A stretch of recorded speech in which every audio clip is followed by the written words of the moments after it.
오늘 우리에게 주시는 하나님의 말씀은 베드로전서 1장 8절의 말씀입니다. 예수를 너희가 보지 못하였으나 사랑하는도다.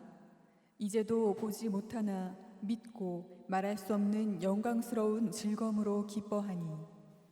아멘. 하나님의 말씀입니다. 다 함께 자리에 앉으시겠습니다.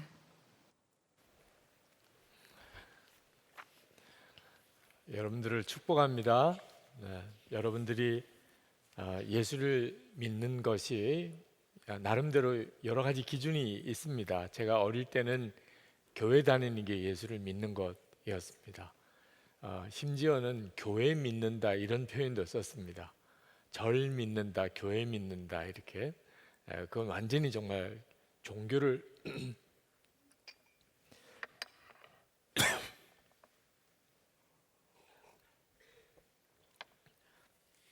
그건 정말 종교를 의미하는 거죠. 그 다음에 개념이 조금 달라진 것이 예수님을 믿는다, 인격적으로 예수님을 믿는다. 그게 차이가 좀 생겼습니다. 그건 굉장한 변화이기도 했어요. 내가 교회를 다니는 사람이라 하는 쪽에서 한 인격적으로 예수님을 신앙의 대상으로 생각하게 된 거죠. 굉장히 중요한 변화였습니다. 그 다음에 일어난 변화가 예수님과 친밀히 동행한다 하는 것이었습니다. 여러분들에게도 교회 다닌 지 얼마나 됐느냐 그렇게 물을 수 있어요. 여러분 나름대로 대답을 할 수도 있겠죠. 그러다가 예수를 믿은 지는 얼마나 됐느냐, 교회를 다니지만 예수는 안 믿을 수도 있습니다. 그러나 예수님에 대해서 전에는 들었지만 그냥 친구들이 좋아서 어떻게 교회를 나가게 되니까, 또는 부모님이 교회를 다니니까 교회를 다니는 거죠. 근데 예수님을 안 믿을 수도 있어요. 그러다가 뭐 수련회 가서든지 또는 양육을 받든지 그러다가 예수를 믿게 됐습니다. 교회 다니는 것과 예수를 믿는 건 좀 차이가 있죠. 언제부터 예수를 믿게 됐는지 하는 것은 이제 개인적인 고백이 됩니다. 부모 따라서 교회 다닌 거 그 연하는 이제 의미가 없어지죠. 나는 부모님 따라서 교회를 다녔지만 내가 예수를 믿게 된 것은 뭐 고등학교 때부터든지 또는 대학 들어가서든지 뭐 그렇게 말할 수 있죠. 여러분 예수를 믿은 지는 얼마나 되셨나요? 여러분 나름대로 아마 어떤 시간이 생각이 날 수도 있어요. 진짜 중요한 것은 여러분이 신앙생활하면서 정말 놓치지 않아야 될 관점은 예수님과 언제부터 친밀히 동행하게 되었느냐 하는 겁니다. 예수님이 나의 구주라는 것도 알았고 예수를 믿게 된 거죠. 예수님이 십자가에 죽으셔서 내 죄가 사함을 받았다, 그걸 믿게 된 것도 예수를 믿게 된 겁니다. 그러나 그 예수님과 인격적으로 내가 알고 친밀히 동행하게 된 것은 또 전혀 다른 문제예요. 저는 여러분들이 청년 시절에 예수님과 친밀히 동행하는 시작이 이 시절에 있기를 원하는 겁니다. 그것은 여러분에게 있어서는 지금 현재로서는 그거 얼마나 놀라운 것인가를 잘 알지 못하지만 아마 앞으로 한 20년, 30년 지나고 난 다음에 예수님과 친밀히 동행한 것이 얼마나 놀라운 것인가를 여러분이 아마 고백하게 될 겁니다. 여러분이 성경에서 보았던 아브라함이나 다윗이나 요셉이나 모든 사람들이 예수님과 하나님과 친밀히 동행하게 된 것 때문에 그런 사람이 된 거예요. 그때 당시에 이스라엘 사람들은 다 하나님을 믿었어요. 근데 다 하나님을 믿었지만 하나님과 친밀히 동행한 사람, 호렙산에서 하나님을 만난 모세, 그리고 하나님의 부르심을 듣고 고향 친척 땅을 떠났던 아브라함, 또는 요셉, 종으로 팔려가고 또는 감옥에 갔지만 그러나 늘 하나님과 동행했던 요셉, 늘 주님을 사랑하고 또 하나님께 예배하는 삶을 살았던 다윗, 다 하나님과 친밀히 동행한 사람들입니다. 여러분들이 예수를 믿었다면 바로 예수님과 친밀한 동행에 여러분의 신앙생활에 승부를 걸어야 합니다. 교회를 오래 다닌 것, 또 내가 예수님이 구주라는 것을 알게 된 것도 다 신앙생활의 단계에 있어서 꼭 거쳐야 될 단계지만 아직까지는 진짜 예수를 믿는 그 놀라운 삶의 변화를 시작했다고 말할 수가 없습니다. 예수님과의 친밀한 동행이 굉장히 참 어려운 것은 보이지 않으시는 분이기 때문에 그렇습니다. 그래서 여러분들이 예수님과 친밀히 동행할 때 꼭 가져야 될 관점이 보려고 하지 말고 들으려고 해야 된다는 겁니다. 우리는 보는 것에 굉장히 약합니다. 뭔가 그럴듯해 보이는 것이 있어야 우리는 뭔가 이렇게 존재한다고 생각해요. 그래서 세계의 모든 종교는요, 다 보는 데다가 관점을 둡니다. 그래서 큰 신상을 만들고 큰 신전을 만들고 그렇게 하죠. 그게 일반적인 종교예요. 그런데 하나님은 이상하게도 절대로 하나님의 형상을 만들지 말라고 하십니다. 하나님이 가장 싫어하는 죄가 우상숭배예요. 어떤 형상을 만들어 놓고 그걸 하나님이라고 말하는 것입니다. 그것을 아주 엄히 금하는 겁니다. 우리 기독교 역사에도 이 신상에 대한 논란이 굉장히 강하게 일어날 때가 있었습니다. 캐톨릭 교회에 가보면 거기에는 십자가에 예수님이 달린 모습을 만들죠. 성당에 가보면 예수님의 모습을 또는 마리아의 모습을 그렇게 만들어서 교회 바깥에다가 이렇게 세워두죠. 그런 것들을 굉장히 중요하게 생각합니다. 거기는 형상을 만들지 말라고 하는 것에 대해서 아주 철저하게 지키려고 하지 않는 종교성이 강한 종교이기 때문에 그렇습니다. 하나님은 절대로 금하셨어요. 이스라엘 백성이 출애굽하고 가나안 땅에 들어갔을 때 그들은 그 땅에 사람들이 섬기는 그런 종교를 보면서 한편으로는 굉장히 끌렸어요. 왜냐하면 자기들이 믿는 하나님은 전혀 신상이 없습니다. 그러니까 전혀 아무것도 없이 그저 성막만 있습니다. 아무것도 없이 하나님이 임재하신다는 믿음을 가지고 나가는 거예요. 그렇죠? 그런데 그들이 다른 종교를 믿는 사람들을 보니까 이건 정말 진짜 그럴듯한 어떤 신적인 어떤 형상이 있는 겁니다. 특히 여러분도 다 잘 알다시피 에집트, 그들이 출애굽했던 에집트는요 엄청난 신상을 만든 걸로 유명하죠. 그죠? 그래서 그들이 마음을 거기 뺏기게 됩니다. 수시로. 하나님이 이스라엘 백성들을 징계하신 것 중에 가장 많은 부분이에요. 우상숭배한 죄. 또 우상숭배에 넘어가고 또 우상숭배에 넘어갑니다. 근데 이 신상을 만드는 것을 하나님이 그렇게 금하신 이유는 하나님은 어느 특정한 공간이나 또는 신상에 매이지 않으신 하나님이기 때문에 하나님은 언제 어디서나 우리와 함께 계시고 그리고 우리가 그렇게 하나님을 바라보아야 되는데 어떤 신전을 만들고 큰 그럴듯한 신상을 만들어 놓으면 그게 아무리 웅장해도 하나님을 대신할 수가 없습니다.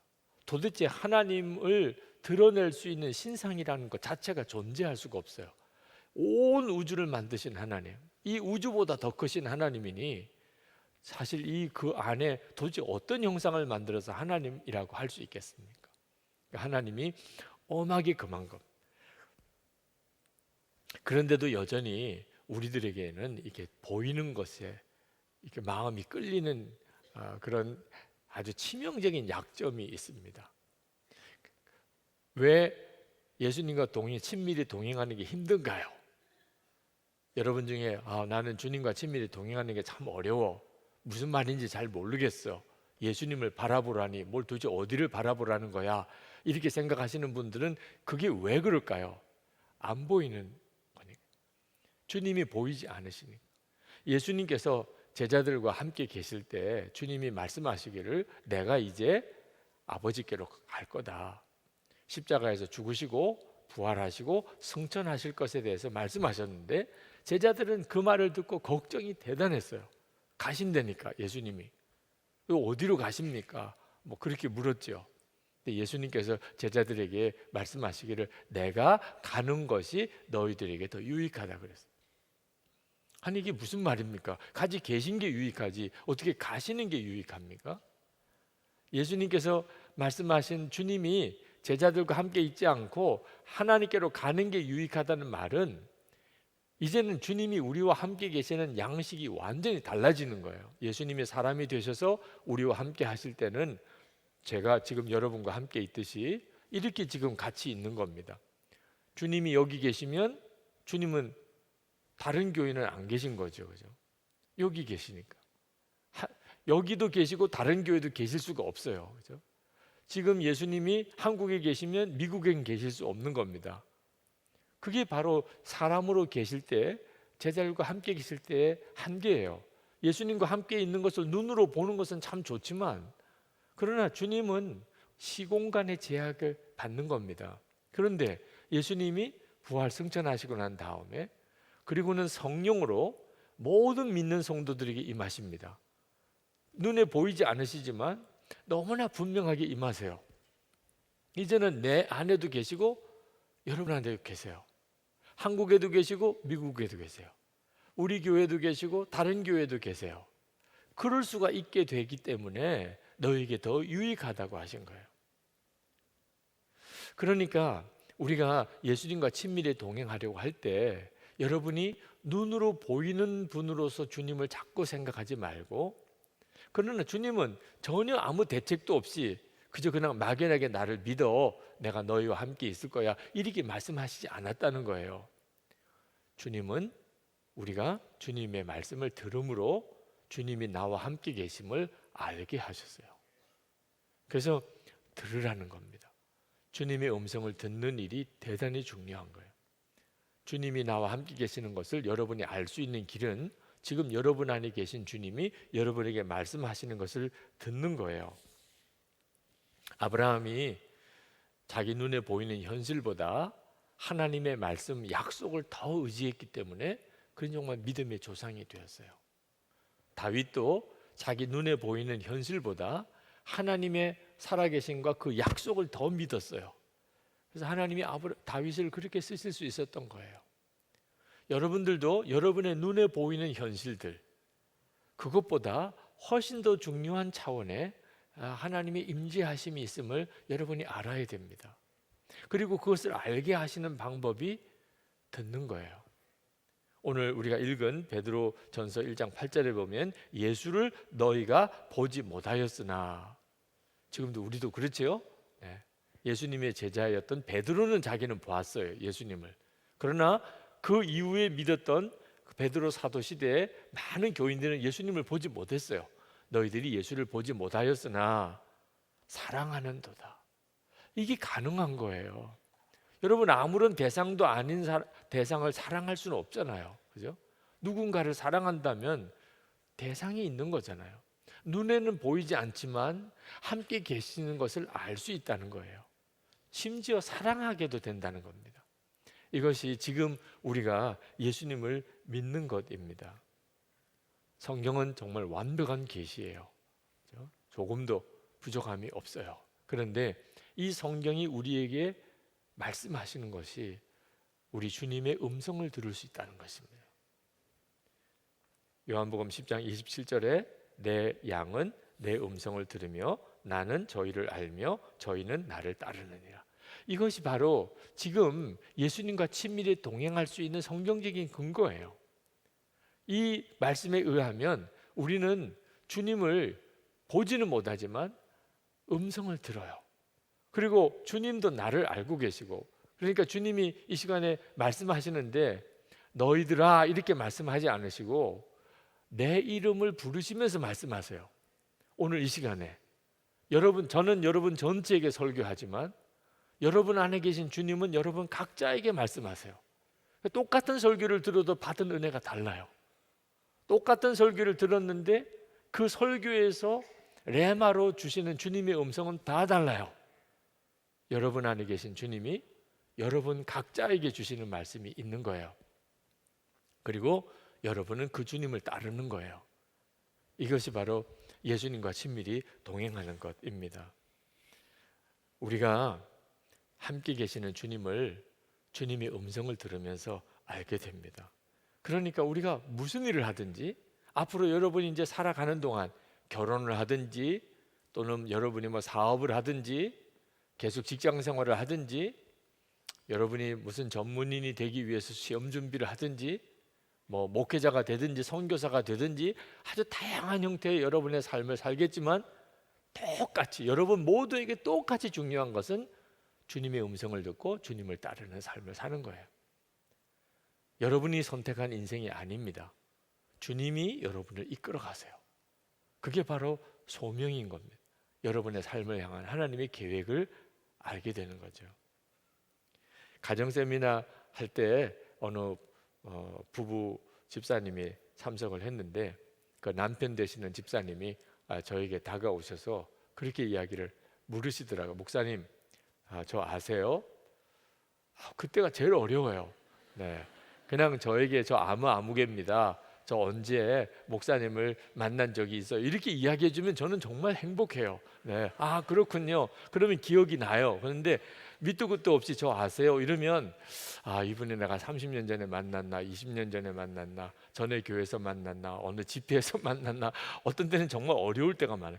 워낙 다양한 시간을 지나면서 다양하게 만났기 때문에 솔직히 다 기억하기가 어렵잖아요. 그렇죠? 근데 저 아세요? 그런데 정말 당황스럽더라고요. 그리고 뭐 어디서 본 건 분명하게 본 것 같아요. 근데 어디서 봤는지를 도무지 알지 못하겠어요. 그랬더니 본인이 제가 당황해하는 걸 보고 자기가 이야기를 하더라고요. 감사하게도 목사님, 제가 목사님 이전 교회에 있을 때 제가 청년이었잖아요. 그러고 보니까는 그런 기억이 나요. 그런데 제가 그때 목사님께 가서 신학교를 가야 되냐 가지 말아야 되냐 그걸 상담했었던 적이 있었습니다. 그랬나요? 근데 그때 목사님이 저에게 뭐라고 하셨는지 아세요? 또 이것도 힘들어요. 네. 도대체 그때 그 상담할 때 내가 뭐라고 이야기를 했었을까? 정말 주여 기억나게 해 주옵소서. 그런 정말 마음에 절망한 마음에 간절한 소원이 있을 정도예요. 정말 모르겠어요. 내가 그때 뭐라고 대답을 했지? 그랬더니 그분이 자기가 이야기를 하더라고요. 그때 목사님이 저에게 그걸 왜 나에게 묻나요? 이렇게 대답을 하셨다는 거예요. 그래서 너무 마음에 상처가 됐다는 겁니다. 사실 생각해 보니까 상처가 될 만도 한 것 같아요. 청년이 신학교를 가야 되나 말아야 되나 고민할 때 담임 목사님에게 찾아와서 상담을 했어요. 목사님, 제 신학교 가야 돼요, 말아야 돼요? 그랬더니 담임 목사님이 그걸 왜 나한테 물어요? 이렇게 이야기하면 여러분 같아도 좀 상처가 될 것 같아요. 그죠? 제가 그렇게 대답을 드렸나요? 너무 미안해요. 정말 그렇게 대답을 했다면 미안한 거죠. 그죠? 담임 목사로서 그렇게 대답을 할 수는 없잖아요. 근데 제가 그러니까 조금 생각이 나요. 사실 제가 왜 그걸 나에게 묻나요? 이렇게만 대답하지는 않았어요. 제가 그 정도로 수준이 낮은 사람은 아니에요. 제가 어떻게 이야기를 했냐면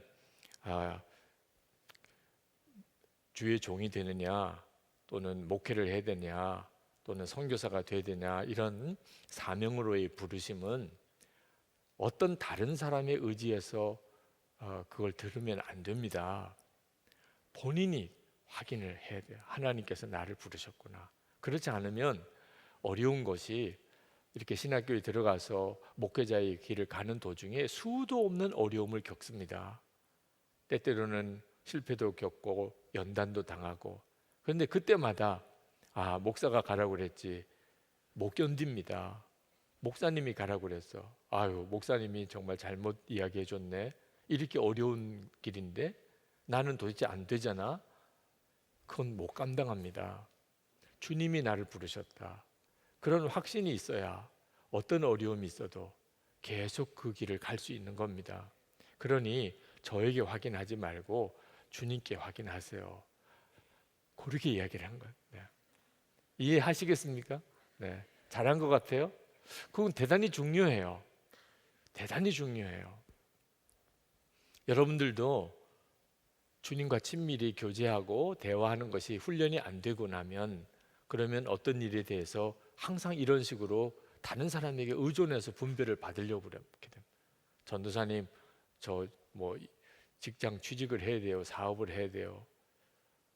또는 선배님, 누구랑 결혼해야 돼요. 두 사람이 나한테 대시해 오는데 참 난감해요. 맨 이런 식으로 가다가 나중에 가서 다 남 원망하는 겁니다. 그때 나한테 그렇게 하라고 그래서 이렇게 고생했다고. 여러분이 비록 지금은 그 점에 대해서 익숙지 않는 거예요. 여러분이 믿음으로 주님과 친밀히 교제하는 것에 대해서 익숙지 않으니까 처음에는 어렵게 느껴질 뿐이에요. 절대로 그것 자체가 불가능한 것도 아니고 할 수 없는 것도 아니에요. 여러분이 처음에 운전을 시작할 때 또는 무슨 언어를 배울 때 다 익숙지 않잖아요. 악기를 연주할 때 다 익숙지 않잖아요. 처음에 하면서 다 잘하는 사람이 어디 있어요. 그러니까 중간에 그만두면 영원히 못하는 거죠. 그런데 꾸준히 하면 다 그 분야에 눈이 열리는 것과 똑같아요. 그 어느 것보다도 잘할 수 있는 것이 주님과의 친밀함이에요. 왜? 나 혼자만 노력하는 게 아니니까. 주님이 더 원하시는 것이니까. 근데 그 주님과의 친밀함의 훈련 중에 가장 중요한 훈련이 주님의 음성을 듣는 거예요. 신학교를 가라고 가지 말라고 이걸 들을 수 있을까? 믿음이 중요해요. 우선은 주님이 정말 살아계시다면 당연히 알게 하시지. 그죠? 내가 지금 잘 못 알아듣겠다고 하는 것도 현실이지만 주님이 진짜 살아계시다면, 그것도 나를 종으로 부르시는 거라면 당연히 나에게 알아듣게 하시지. 그걸 알아듣지 못할 정도면 아예 목사가 되지 말지. 그죠? 하나님께서 우리에게 분명히 말씀하시지만 육성으로 말씀하시지는 않아요. 이 점에 대해서는 여러분이 명확하셔야 돼요. 꼭 소리로 들려달라고 해서는 안 됩니다. 그럼 어떻게 듣나요? 생각으로 들어요. 여러분 참 놀라운 거예요. 소리로 듣는 것도 듣는 거고 생각으로 듣는 것도 듣는 거예요. 한 번은 제가 선교 여행을 위해서 캄보디아로 가는 비행기에서, 밤 비행기예요. 그러니까 잠을 자고 비행기에서 앉아서 잠을 자는데 갑자기 일어나 기도해, 너무나 분명하게 소리가 들려요. 깜짝 놀랐어요. 진짜 누가 큰 소리로 그렇게 말하는 것 같았어요. 근데 일어나 보니까 다 눈을 감고 졸고 있어요. 비행기 안에 누구도 다 반응이 없어요. 나 혼자서만 벌떡 일어난 거죠. 분명히 들었어요. 여러분은 그런 경험 없나요? 육성으로 귀로 들은 음성이 아닌데 분명히 속에서 무언가 아주 강하게 들었어요. 예를 들어서 양심의 소리. 여러분 그것도 분명히 들은 거잖아요. 그죠? 양심에 찔렸다 이런 표현도 하잖아요. 나라를 위해서 우리가 기도를 해야 되는데 기도하지 않다가 어려운 일이 생겼다. 그러면 갑자기 내가 기도하지 않아서 그래, 이런 마음이 드는 사람도 있지요. 그때 그 마음속에 어떻게 일어난 일을 고백해요? 하나님이 나를 책망하셨습니다. 뭐 이렇게도 표현하잖아요. 여러분의 생각으로 주님은 여러분에게 말씀하세요. 그래서 요한복음 14장 26절에 보면 모든 것을 생각나게 하시리라. 보혜사 곧 아버지께서 내 이름으로 보내실 성령, 그가 너희에게 모든 것을 가르치시고 내가 너희에게 말한 모든 것을 생각나게 하리라. 내 안에 계신 성령께서 하시는 중요한 역사예요. 생각나게 할 것입니다. 여러분이 전도할 때 다 전도의 경험이 적은 사람, 미숙한 사람, 자신이 없는 사람, 참 이런 사람들도 실제로 어떤 사람에게 정말 예수를 믿게 할 때, 하고 싶을 때, 부모님이든지 친구든지 그럴 때 자기도 모르게 예수를 꼭 믿어야 됩니다. 예수 믿어야 영원한 영생을 얻습니다. 이렇게 인생을 끝내면 그건 정말 끔찍한 일입니다. 여러분도 모르는 사이에 그렇게 막 전도가 나오는 경험을 해보신 분이 있으실 거예요. 분명히 성경에 그렇게 약속하셨어요. 마태복음 10장 19절에 너희를 넘겨줄 때 어떻게 또는 무엇을 말할까 염려하지 마라. 그때 너희에게 할 말을 주시리니 말하는 이는 너희가 아니라 너희 속에 말씀하시는 이 곧 너희 아버지의 성령이시니라. 초대교회 당시 때 핍박을 당하고 예수 믿는 것 때문에 붙잡혀 가서 신문을 당할 때 그때 무슨 말을 할까 걱정하지 마. 너희 안에서 성령께서 무슨 말을 해야 될지를 그때 너에게 가르칠 거야. 성경이 놀랍게 이야기하고 있어요. 데살로니가 후서 3장 5절에 주께서 너희 마음을 인도하여 하나님의 사랑과 그리스도의 인내에 들어가게 하시기를 원하노라. 주께서 너희 마음을 인도하여. 지금도 지금 여러분 가운데 하고 계시는 일이에요. 주께서 너희 마음을 인도하여 오늘 이 예배가 끝나고 그리고 여러분의 가정에 돌아갔을 때 여러분을 인도하시는 주님, 오늘 예배 끝나고 셀 모임 갈 때 또 여러분을 인도하시는 분이 주님이에요. 네. 여러분이 그걸 진짜 믿어야 돼요. 여러분에게 있어서 중요한 것은 계속 주님이 이끄심에 여러분이 한번 순종해 보는 일이에요. 물론 어떤 일은 애매할 수도 있어요. 이게 진짜 주님의 이끄심일까? 근데 순종해 보는 거예요. 그래야만 알 수 있어요. 감각이 그래야만 명확하게 이제 분별이 돼요. 아, 그때는 내가 잘못 분별했구나. 이게 주님이 인도하시는 방식이었구나. 그건 뭐라고 설명해 줄 방법이 없어요. 주님의 이끄심이 마음에 이렇게 확신이 오는 것은 계속 주님이 감동을 주신다고 느낄 때 순종해 보는 거예요. 여러분 속에서 주님이 말씀하세요. 데살로니가 갈라디아서 5장 19절에서 23절에 보면 마귀가 주는 생각과 성령이 주시는 생각이 어떤 건가에 대해서 하나하나 기준을 쭉 주시고 설명해 주고 있습니다. 19절에 보면 음행, 더러운 것, 호색, 우상숭배, 술수, 원수 맺는 것, 분쟁, 시기, 분냄, 당짓는 것, 불리함, 이단, 투기, 술취함, 방탕함, 이런 것들은 마귀가 주는 생각이에요. 마귀가 실제로 나타나서 여러분을 그렇게 끌고 가면 아마 여러분 다 질색을 할 거예요. 근데 마귀가 여러분의 마음속에 생각을 주면서 이끌어 갈 때는 대부분 완전히 무방비 상태예요. 생각을 통해서 마귀가 역사하는 것을 어떻게 알 수 있을까요? 성경을 보면 알 수가 있어요. 이런 생각은 마귀가 주는 생각이래요. 그러면 내 안에 계신 성령께서 주시는 생각은 뭐죠? 갈라디아서 5장 22절부터 보면 사랑, 희락, 화평, 오래 참음, 자비, 양선, 충성, 온유, 절제. 이건 내 안에 계신 성령께서 주시는 거죠. 그러니까 지금 이 시간에 여러분 안에 성령께서 여러분에게 무슨 생각을 주시는지 알 수 있고 그게 성령의 역사라는 걸 여러분도 알 수 있어요. 이것은 지금 여러분에게 다 허락된 축복입니다. 문제는 그런 생각을 통해서 역사하시는 주님을 따라 지금부터 살아가느냐 아니면 그런 설교를 들은 것으로 끝냈느냐, 그 차이예요. 1년쯤 지나고 3년쯤 지나고 5년쯤 지났을 때 주님이 여러분의 인생에 얼만큼 관여하실 수 있는지 아닌지는 여러분 안에 계신 성령께서 여러분에게 생각을 통해 말씀을 주시는 것을 분별해 듣고 들으려고 하고 들으면 순종하고 계속 이렇게 사는 사람과 전혀 그런 생각에 상관없이 산 사람 사이에 삶은 완전히 달라지는 거예요. 주님이 우리에게 말씀하시는 것은 이렇게 예배 드릴 때도 우리에게 오고요, 1시간 기도할 때 옵니다. 왜 1시간 기도하라고 했을까요? 주님의 음성을 듣는 시간을 충분히 가지라는 겁니다. 1시간을 기도하려니까. 그냥 전에도 기도를 했지요. 하나님 취직하게 해주세요. 하나님 좋은 배우자 주세요. 하나님 우리 부모님 건강하게 해주세요. 하나님 나 떠나서 절대로 잘 살게 못하게 해주세요.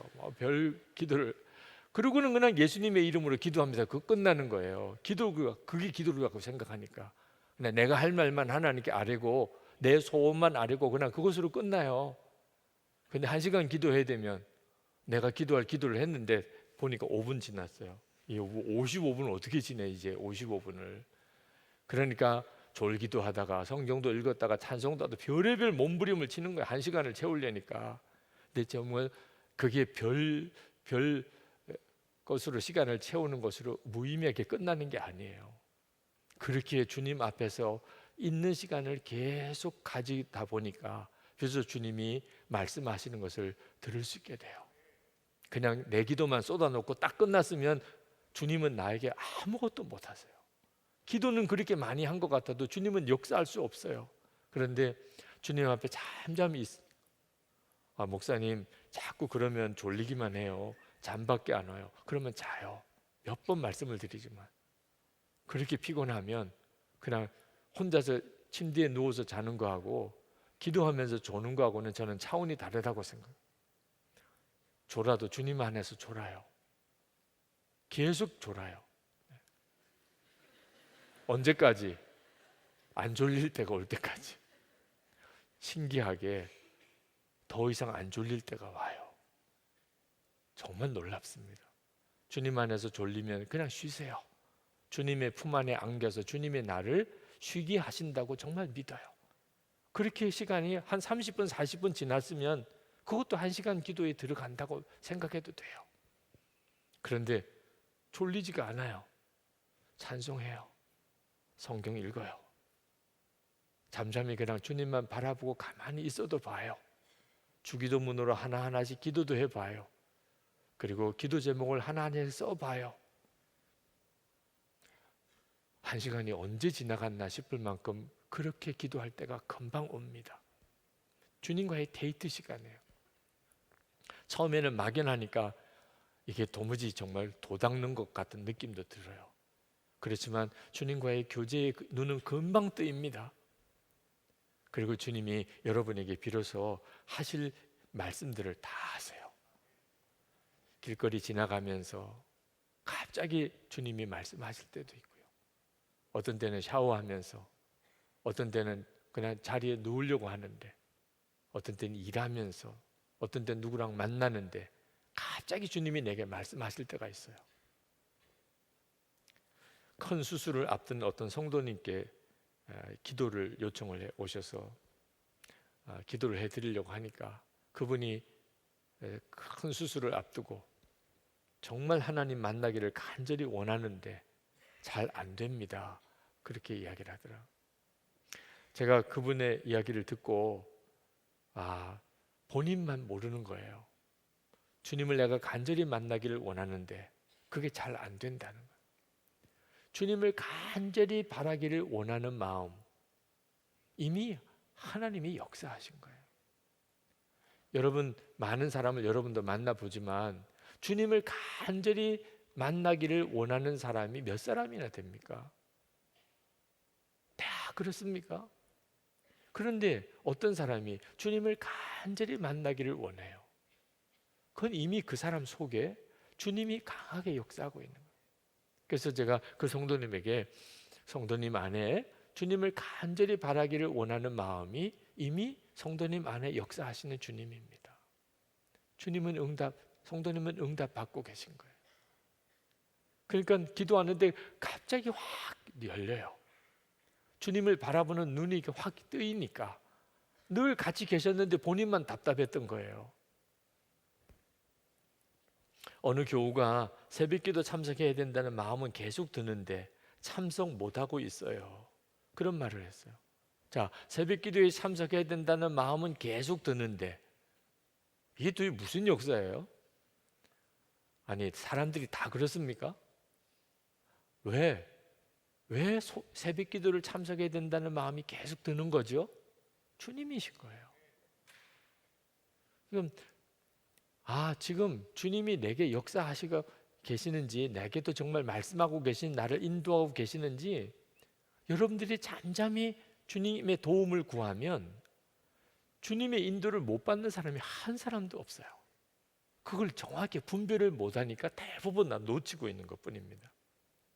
어느 목사님이 꼭 술 마시고 한밤중에 전화하는 남자 성도가 있어요. 술을 안 마시고는 전화를 한 번도 안 해요. 교회에서 이렇게 만나도 아무 말도 안 해요. 그렇게 수줍어하고 말을 못하는 분인데 한밤중에 목사님 하고 이렇게 저 또 술 마셨습니다. 목사님에게 전화드리고 싶어서 전화했습니다. 사실 어지간하면 전화 더 이상 하지 마세요. 나중에 술 깨면 그 다음에 전화하시든지 찾아오시든지 만나시죠. 이렇게 할 만한데 그 목사님은 그분의 전화를 계속 받아주었다는 거예요. 왜? 갑자기 그런 생각이 들더래요. 이 사람이 제정신일 때는 도대체 목사하고는 도무지 이야기를 못하지만 술을 마시고 나면 자기도 모르게 이게 억제가 풀려요, 마음에. 그때는 목사하고 전화하고 싶다 그런 마음이 드는 것 자체가 하나님의 역사가 아니면 어떻게 가능하겠냐. 목사한테 전화하고 싶은 마음이 성령님이 아니면 누가 있겠어요, 그죠? 여러분은 힘들고 어려울 때 목사님이랑 전화하고 싶은 마음이 혹시 드시죠? 네. 아, 끔찍해요. 이렇습니까? 아니면 스님하고 전화하고 싶어요? 네. 생각이 많이 다른데 목사하고 전화하고 싶다는 게 이것도 하나님의 부르심, 이분을 향한 하나님의 부르심이겠구나. 그래서 계속 들어드렸다는 거예요. 여러분에게 주님은 어떤 형태로 여러분에게 다가와 계시고 말씀하고 계신지 모르지만 분명한 사실은 주님이 함께 하시고 역사하시지 않는 사람은 한 사람도 없다는 거예요. 병원 원장이신 어느 집사님이 참 일을 제대로 처리하지 못하는 직원이 한 사람이 있어서 그렇게 참 속이 상해 있었어요. 불러서 야단도 치고 달래도 하고 가르쳐도 보고 그래도 잘 안 돼요. 병원에 오는 그런 환자들에게 계속 어려운 일만 계속 일어나고 참 속이 부글부글 끓어요. 계속 일을 시켜야 되나 말아야 되나 고민도 되고. 그런데 어느 날 그 직원이 그 병원 접수하는 데서 환자들을 참 웃는 얼굴로 평소 같지 않게 그렇게 잘하는 거예요. 그렇게 하라고 부탁한 그대로. 그걸 보고 너무 기분이 좋았어요. 그래서 그날 병원 모든 직원들에게 커피를 다 서비스를 했습니다. 그러면서 마음에 어떤 생각이 딱 드냐면 다들 뭐 커피를 마시면서 오늘 웬일이야, 원장님이 이렇게 우리에게 이렇게 커피를 다 사주시고 그러는데 마음에 그 카운터에서 그렇게 참 친절하게 환자들을 잘 대해주는 그 직원 때문에 그렇게 한 거라는 이야기를 그 직원을 불러다가 이야기를 하라는 생각이 딱 들더래요. 불러서 오늘 내가 왜 모든 병원 직원들에게 이렇게 커피를 샀지 않느냐, 너가 내가 그동안 부탁한 것처럼 그렇게 밝은 얼굴로 환자들을 잘 대하는 것을 보고 너무 기분이 좋아서 그래. 그 이야기를 해야 한다는 생각이 딱 들더래요.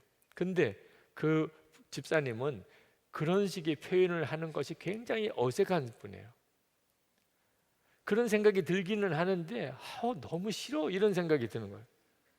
그냥 커피 기분 좋으니까 커피 서비스 한 것으로 끝내지 뭘 또 불러다가 너 때문이야 너무 고마워 그런 이야기를 꼭 해야 되나 그런 생각이 드는데 그때 무슨 생각이 번뜩 들었냐면 이게 주님이 주시는 생각이구나. 그 집사님의 개인적인 성향이나 자기 성격으로는 도무지 그런 생각이 나지를 않는, 실제로 그런 생각을 따라하기가 또 너무 싫기도 하고, 그런데 너무나 분명하게 자기 마음속에 그 직원을 불러다가 너가 그렇게 해줘서 너무 고마워, 내가 너무 기뻐, 그래서 다른 직원들까지 다 내가 이렇게 커피를 산 거야, 그런 이야기를 해주라는 생각이 너무 강하게 들었었다는 거예요. 주님이시구나. 그래서 이제 그 직원을 불러서 그 이야기를 해줬어요. 그 직원도 너무 좋아했죠. 그래서 정말 너무나 모든 게 확 달라져서 사람이. 그 집사님이 그 이야기를 저에게 하면서 목사님, 마음속에 떠오르는 생각 중에 주님이 주시는 생각이 있고 내 생각이 있고 마귀가 주는 생각이 있다는 목사님의 그동안의 설명을 듣기는 했지만 솔직히 그게 뭔지 잘 몰랐다는 거예요. 근데 이번에 그 일을 겪으면서 내 속에 진짜 주님이 너 이렇게 해라 하는 게 너무 분명하구나. 그리고 내 생각, 나 그게 싫어, 나 그렇게 하는 거 너무 익숙하지 않아, 그런 생각이 너무나 뚜렷하게 구분되는 것을 느꼈다는 거예요. 목사님 이제는 좀 알 것 같아요. 주님이 나에게 말씀하실 때 이렇게 말씀하시는구나, 그걸 알 것 같다. 여러분들에게도 똑같아요. 주님은 여러분 안에 계시면서 여러분에게 그런 형태로 여러분을 이끌어 가시기 시작해요. 평소에 그 점에 대해서 신경을 안 쓰고 살면 그런 주님의 말씀의 분별이 거의 없어져요. 그런데 이제 신경 쓰기 시작하면 그 신경 쓰는 일 중에 아주 중요한 일이 일기를 써보는 거예요. 여러분의 하루를 지나고 그리고 주님이 내게 주신 말씀이 있었나, 그걸 실제로 써보는 거예요. 아침부터 그리고 저녁까지 오늘 하루를 쭉 한번 돌아보는 거예요. 감사하라고 하신 것이 있고, 또는 나에게 용서를 구하라고 한 것도 있고, 또는 성경을 좀 읽으라고 하는 것도 있고, 뭐 하나님이 나에게 뭐라고 말씀하신 것 같다고 싶은 것을 써보는 거예요. 여러분이 실제로 어떤 생각을 하는 것과 실제로 그것을 글로 쓰는 것은 또 엄청난 차이가 있어요. 서서히 여러분들이 주님과 대화하는 것에 대해서 재미도 알게 되고 또 명확하게도 돼요.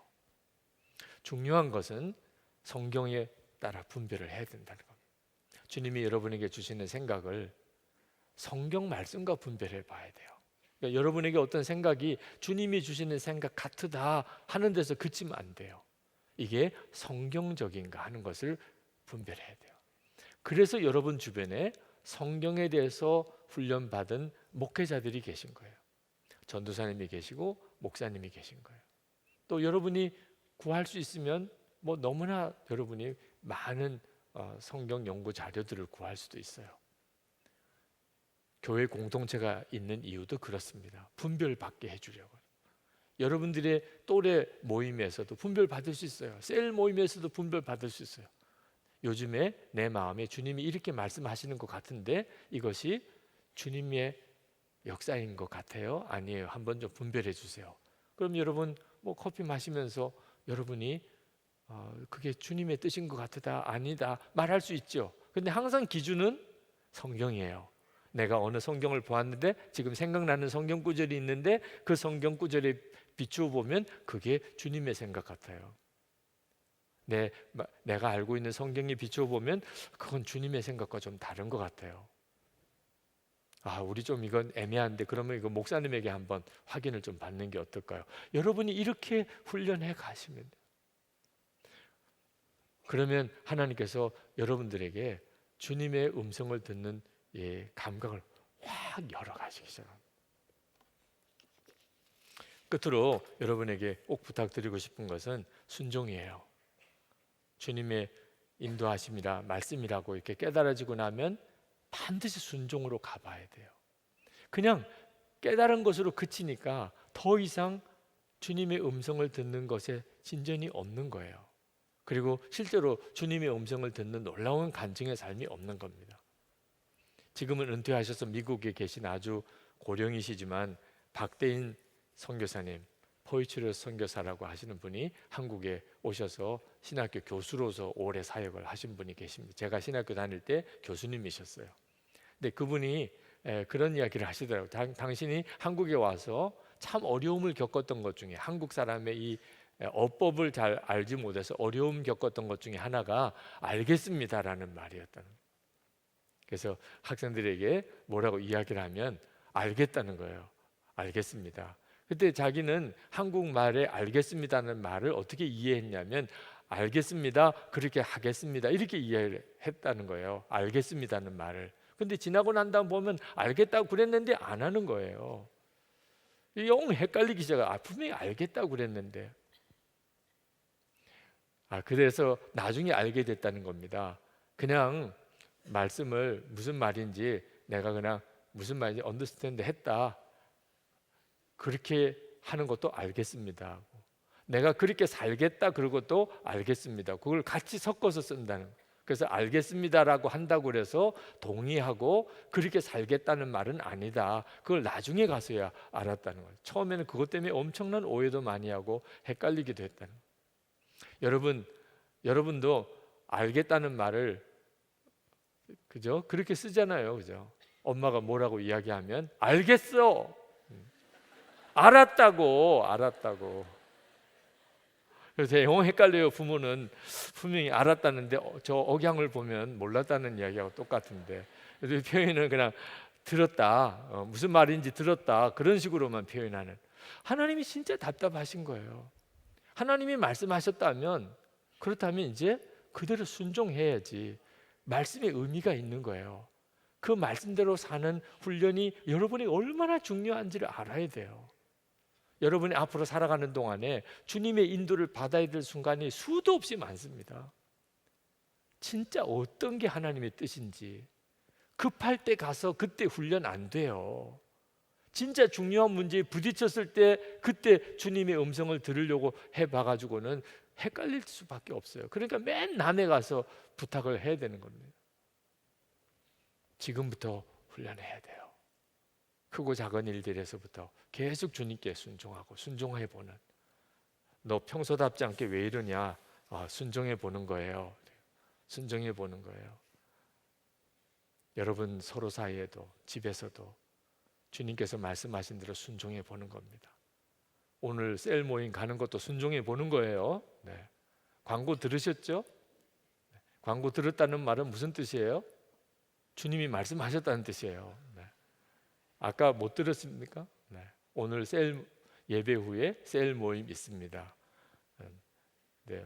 난 주님이 셀 모임 가라고 나에게 말씀하신 적 없어. 이런 사람은 앞으로 계속 주님 말씀 들을 생각을 하지 마세요. 네. 아까 다 들었잖아요. 네. 셀 모임 가라고. 하여튼 이런 형편처럼 내가 순종해 보는 거예요. 주님이 이렇게 내게 오늘 말씀하셨구나. 그렇게 해보는 거예요. 그리고 그걸 계속 기록해 보시는 거예요. 그렇게 삶은 달라지기 시작해요. 여러분에게 예수님은 실제가 되시는 거죠. 우리 시간에 같이 기도합시다. 네. 주님, 정말 저를 인도해 주시기 바랍니다. 제가 아직은 기회가 많은 청년입니다. 아직 주님과 동행하는 훈련이 전혀 되지 않은 답답함이 있지만, 그러나 주님을 신뢰합니다. 여기까지 오게 하신 분도 주님이십니다. 이 설교를 듣게 하신 분도 주님이십니다. 주님, 저는 주님의 정확한 인도를 받기 원합니다. 이제는 알겠습니다. 함부로 살아서는 안 된다는 걸, 시간이 너무 아깝다는 걸. 주님, 오늘 하루부터 정확하게 주님의 이끌림을 따라 가보겠습니다. 주님, 역사해 주옵소서. 그리고 저를 사용하소서. 하나님의 살아계심의 증인이 되게 해 주옵소서. 주님, 보지 못하지만 주님을 정말 사랑하는 자리로 들어가기 원합니다. 기도합시다.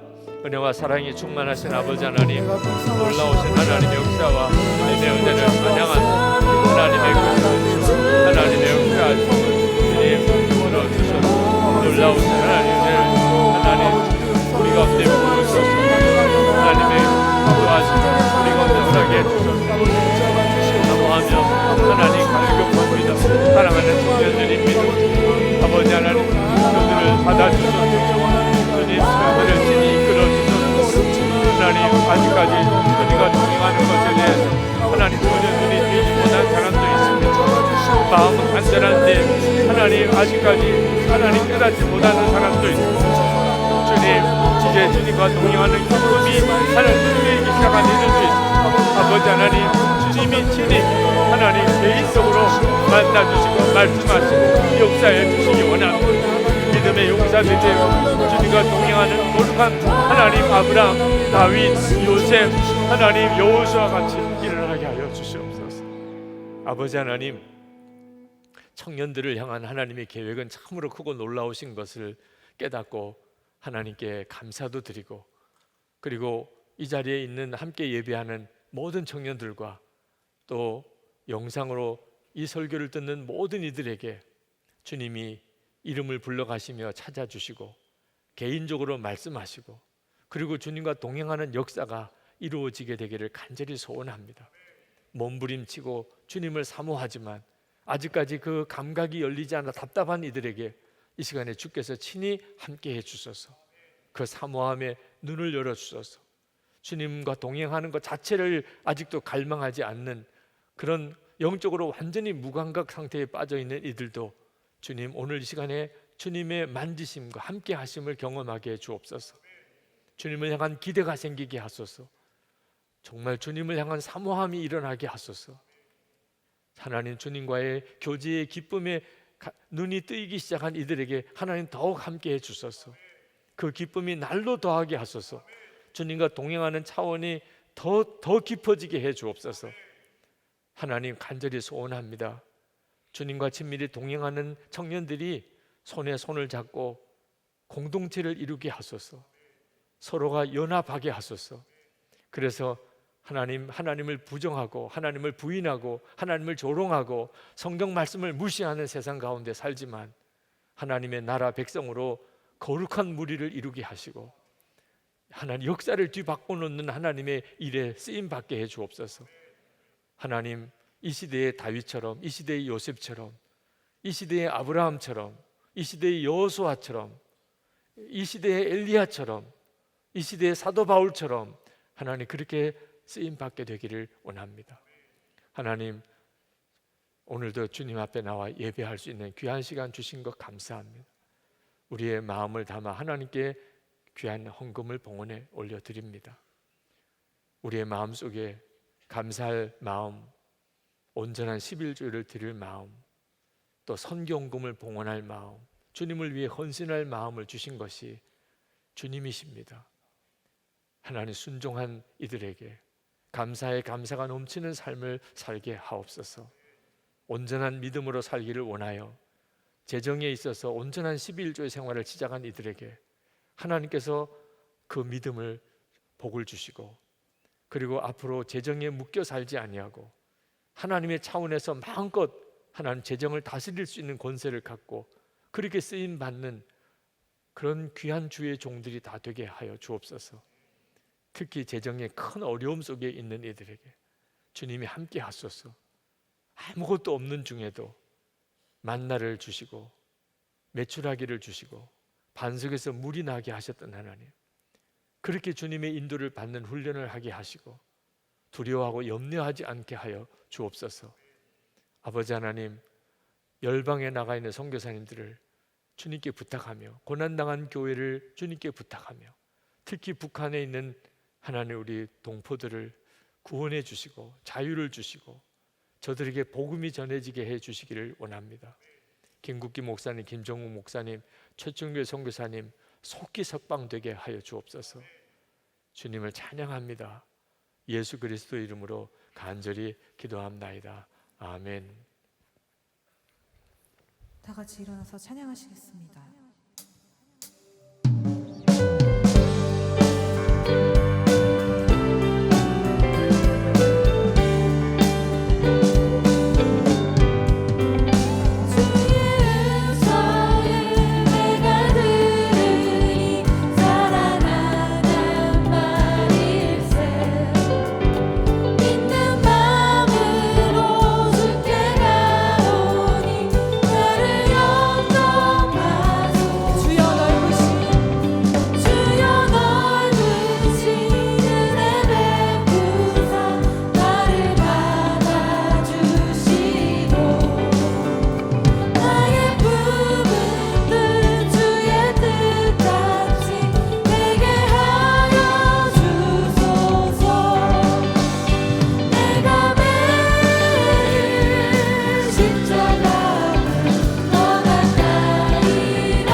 비로소 나를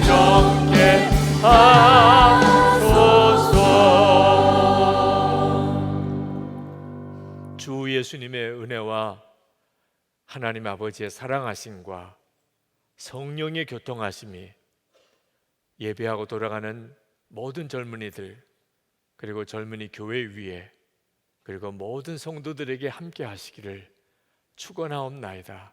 아멘.